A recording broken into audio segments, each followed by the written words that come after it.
নমস্কাৰ বন্ধু বান্ধৱীসকল আমাৰ ৰাখিবল চেনেলটোলৈ আপোনালোকক স্বাগতম জনাইছো 10 অক্টোবৰৰ পৰা দুৰ্গা পূজা আৰম্ভ হ'ব এই দুৰ্গা পূজাৰ আগতেই তিন ৰাশি জাতক জাতিকাসকলৰ বহু বেছি শুভ দেখিবলৈ পোৱা যায় দুই ৰাশি জাতক জাতিকাসকলৰ মধ্যম হিচাপে পাৰ হ'ব কিন্তু সাত ৰাশি জাতক জাতিকাসকলৰ বহু ডাঙৰ বিপদ অহাৰ সম্ভাৱনা দেখিবলৈ পোৱা যাব এই দুৰ্গা পূজাৰ ফলত এই দুৰ্গা পূজাৰ ফলতে আপোনালোকৰ জীৱনলৈ সমস্যা নামি আহিব পাৰে সেই কাৰণে এই ভিডিঅ'টোৰ যোগেদি আপোনালোকে জানি লওক পাঁচ ৰাশিৰ কপাল ফুলাৰ কথা আৰু আপোনালোকে যদি এই সাত ৰাশিৰ বিষয়ে জানিব বিচাৰে তেনেহলে মোক নিশ্চয় তলত কমেন্ট কৰি জনাব ইয়াৰ পিছৰ ভিডিঅ'টোতে মই আপোনালোকৰ কাৰণে লৈ আহিবলৈ চেষ্টা কৰিম যদি ভিডিঅ'টো ভাল লাগে লাইক এটা কৰি আমাৰ মনোবল বঢ়াব আৰু আপোনালোকৰ বন্ধুবৰ্গৰ লগত শ্বেয়াৰ কৰি তেওঁলোককো উপকৃত কৰিব এক নম্বৰটো হ'ল মেঘ ৰাশি জাতক জাতিকাসকলৰ কাৰণে এই দুৰ্গা পূজাৰ আগতে আপোনালোকৰ কাৰণে ৰাজযোগ নামি অহা বুলি ক'ব পৰা যায় যিকোনো ক্ষেত্ৰত আগভাগ ল'লে আপোনালোকে সফলতা অৰ্জন কৰিব পাৰিব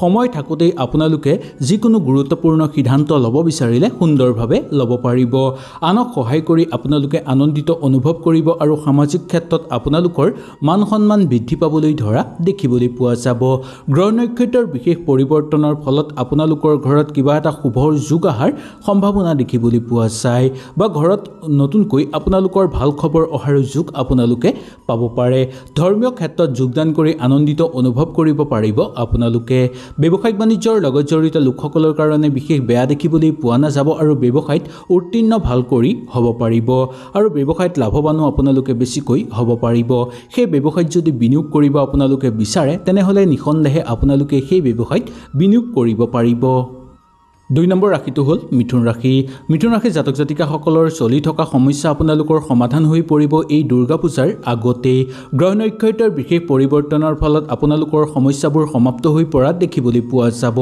জীৱনত যদি কিবা কামৰ কাৰণে আপোনালোকে আগভাগ লৈ থৈছিল তেনেহলে আপোনালোকে সেই কামত উত্তীৰ্ণ হ'ব পাৰিব আৰু সেই কামত আগুৱাইও যাব পাৰিব নিজক ৰক্ষা কৰি চলিলে আপোনালোকৰ একো সমস্যাই নাহিব মাত্ৰ শৰীৰৰ প্ৰতি অকমান নজৰ ৰাখিবলৈ চেষ্টা কৰিব ঘৰৰ ক্ষেত্ৰত ঘৰত উপাৰ্জনৰ পথ মুকলি হোৱা দেখিবলৈ পোৱা যাব আৰু ঘৰৰ পৰিৱেশ আপোনালোকৰ শক্তিশালী হৈ পৰিব জীৱনত চলি থকা আপোনালোকৰ হাই হুলস্থুল বা সমস্যা সমাপ্ত হৈ পৰিব পুৰণা সমস্যা আপোনালোকৰ সমাপ্ত হৈ পৰিব সকলো কামতে মনোযোগ দি আপোনালোকে আগভাগ ল'লে সফলতা লাভ কৰিব পাৰিব দাম্পত্যৰ ক্ষেত্ৰত মধ্যম দেখিবলৈ পোৱা যাব প্ৰেমত আপোনালোকে সংগ সুখ লাভ কৰিবলৈ সক্ষম হ'ব ওচৰ চুবুৰীয়াৰ লগত থাকিও ইমান আপোনালোকে বেয়া নাপাব তিন নম্বৰটো হ'ল কন্যা ৰাশি জাতক জাতিকাসকলৰ বহু বেয়া সমস্যা আপোনালোকৰ ভাল হৈ পৰিব আৰু আপোনাৰ ওপৰত সকলোতকৈ ভাল প্ৰভাৱ পৰা দেখিবলৈ পোৱা যাব এই পূজাৰ ফলতেই সেইকাৰণে আপোনালোকে অতি আনন্দময় হিচাপে জীৱন অতিবাহিত কৰিব পাৰিব কোনো ফালৰ পৰা প্ৰচুৰ পৰিমাণে অৰ্থৰ উপাৰ্জনৰ যোগো আপোনালোকৰ জীৱনলৈ নামি আহিব যিকোনো ক্ষেত্ৰত আপোনালোকে আগভাগ ল'ব বিচাৰিলে সুন্দৰভাৱে ল'ব পাৰিব ব্যৱসায়িক বাণিজ্যৰ ক্ষেত্ৰতো উপাৰ্জনৰ বাট মুকলি হৈ পৰিব আৰু অৰ্থ আপোনালোকৰ ঘৰত জমা হৈ পৰিবলৈ ধৰিব শত্ৰুৰ পৰাক্ৰম হ্ৰাস পাবলৈ ধৰিব ঘৰত মূল্যৱান সম্পদ লাভৰ প্ৰবল যোগ আপোনালোকৰ দেখিবলৈ পোৱা যায় দাম্পত্যৰ ক্ষেত্ৰত সুখ শান্তি বৃদ্ধি পাব বিদ্যাৰ্থীসকলৰ অগ্ৰগতি দেখিবলৈ পোৱা যাব আৰু কাৰ্যকৰী পৰিকল্পনা আপোনালোকে সুন্দৰভাৱে সিদ্ধি কৰিব পাৰিব এই দুৰ্গা পূজাৰ আগতে আপোনালোকৰ জীৱনলৈ অতি সুখবৰ নামি অহাৰ যোগ দেখিবলৈ পোৱা যাব ঠিকাঠুকলি কৰা লোকসকলৰ জীৱনলৈও ভাল খবৰ আহিব পাৰে নতুনকৈ কিবা কাম আৰম্ভ যদি আপোনালোকে কৰিব বিচাৰে তেনেহলে দুৰ্গা পূজাৰ আগতেই আৰম্ভ কৰিব পাৰে ইয়াৰ ফলত আপোনালোকৰ বহু শুভ হ'ব 4 নম্বৰটো হ'ল বৃশ্চিক ৰাশি জাতক জাতিকাসকলৰ এই দুৰ্গা পূজাৰ ফলতে আপোনালোকৰ ওপৰত মধ্যম প্ৰভাৱ পৰা দেখিবলৈ পাব ইয়াৰ ফলত আপোনালোকৰ সকলো ভাল কাম সুন্দৰভাৱে হৈ পৰিব কৰ্মক্ষেত্ৰত আপোনালোকৰ মানযশ বৃদ্ধি পাবলৈ ধৰিব বিতৰ্কিত ক্ষেত্ৰৰ পৰা যিমান পাৰে আপোনালোকে দূৰত্ব বজাই ৰাখিবলৈ চেষ্টা কৰাটো উচিত চাকৰিয়ালসকলৰ পদোন্নতিৰ সম্ভাৱনা দেখিবলৈ পোৱা যায় পৰিয়ালৰ ক্ষেত্ৰত আপোনালোকৰ আনন্দময় পৰিৱেশ বিৰাজ কৰিব আৰু আত্মীয়ৰ পৰা আপোনালোকে সহায় সহযোগিতা লাভ কৰিব পাৰিব টকা যদি বেলেগক ধাৰলৈ দিব বিচাৰে সেই ক্ষেত্ৰত কিছু ক্ষেত্ৰত আপোনালোকে সতৰ্কতা অৱলম্বন কৰি চলিবলৈ চেষ্টা কৰিব ৰৈ থকা কাম আপোনালোকৰ সুন্দৰভাৱে হৈ পৰিব মনৰ দৃঢ়তাৰ ভাৱটো জাগ্ৰত হৈ পৰিবলৈ ধৰিব ঘৰত বিয়া বাৰুৰ কথা আলোচনা কৰি চাব বিচাৰিলে সুন্দৰভাৱে চাব পাৰিব বা ঘৰত কাৰোবাৰ বিয়া বাৰুৰ কথা আগভাগ আপোনালোকে ল'ব পাৰিব পিতৃ মাতৃ স্বাস্থ্য আগতকৈ উন্নত হৈ পৰিব নিবনুৱাসকলৰ কাৰণে বহু সুযোগ নামি অহা দেখিবলৈ পোৱা যাব 5 নম্বৰটো হ'ল ধনুৰাশি। ধনুৰাশি জাতক জাতিকাসকলৰ মাংগলিক অনুষ্ঠান ঘৰত অনুষ্ঠিত কৰিব পাৰিলে আপোনালোকে সকলো দেৱ দেৱীৰ আশীৰ্বাদ লাভ কৰিব পাৰিব। ইয়াৰ ফলত আপোনালোকৰ সকলো ভাল ফল হৈ পৰিব ঘৰত। এই ৰাশিৰ জাতক জাতিকাসকলে যি কামত হাত দিব সেই কামতেই সফলতা অৰ্জন কৰিব পাৰিব। সকলো কামতে পদোন্নতি হোৱাৰ যোগ দেখিবলৈ পোৱা যায়। উন্নতি লাভ কৰিব পাৰিব। ভাগ্যই এই ক্ষেত্ৰত আপোনালোকক বহু সহায় কৰিব। গ্ৰহ নক্ষত্ৰৰ বিশেষ পৰিৱৰ্তন হোৱাৰ কাৰণে আপোনালোকে কিছু ক্ষেত্ৰত ধৈৰ্য ধৰি চলিব লাগিব। সামাজিক ক্ষেত্ৰত কথা বতৰা কওঁতে অলপ সংযম হ'ব, নহ'লে নিজৰে ক্ষতি হোৱাৰ সম্ভাৱনা দেখিবলৈ পোৱা যাব পাৰে। ইয়াৰ বাহিৰেও আপোনালোকে ধৰ্মীয় ক্ষেত্ৰত আনন্দিত অনুভৱ কৰিব পাৰিব। খেল ধেমালি কৰা লোকসকলৰ দূৰ ভ্ৰমণৰ যোগ দেখিবলৈ পোৱা যায় আৰু ওচৰ চুবুৰীয়াৰ লগত থাকোঁতেও আপোনালোকৰ দিন আনন্দময় হিচাপে পাৰ হ'ব। নিবনুৱাসকলৰ পদোন্নতিৰ যোগ দেখিবলৈ পোৱা যায় বা কৰ্মপ্ৰাপ্তিৰ যোগ দেখিবলৈ পোৱা যাব পাৰে। প্ৰশাসনিক বিষয়াসকলৰ পদোন্নতিৰ যোগ দেখিবলৈ পোৱা যায়। যি কামত আপোনালোকে আগভাগ ল'ব বিচাৰে সেই কামতেই আগভাগ আপোনালোকে সুন্দৰভাৱে ল'ব পাৰিব।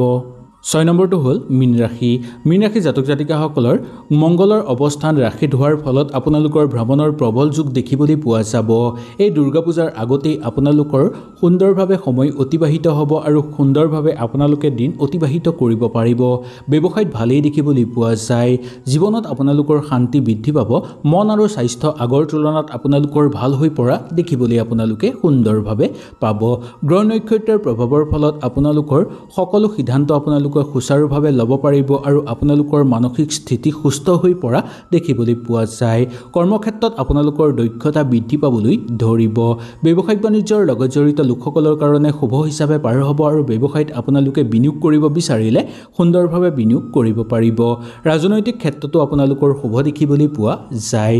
যিকোনো ক্ষেত্ৰত আপোনালোকৰ শুভই দেখিবলৈ পোৱা যাব আৰু বিয়া বাৰুৰ ক্ষেত্ৰতো শুভ হিচাপে পাৰ হ'ব। মাটি সম্পত্তি লাভৰ প্ৰবল যোগ আপোনালোকৰ দেখিবলৈ পোৱা যায়। পঢ়া শুনাৰ ক্ষেত্ৰত অগ্ৰগতি হ'ব। নিবনুৱাসকলে অকণমান কষ্ট কৰিলেই আপোনালোকে ইয়াৰ উচিত ফল পাব। 7 নম্বৰটো মকৰ ৰাশি। মকৰ ৰাশিৰ জাতক জাতিকাসকলৰ এই দুৰ্গা পূজাৰ আগতেই আপোনালোকৰ ভাগ্য সলনি হৈ পৰিব।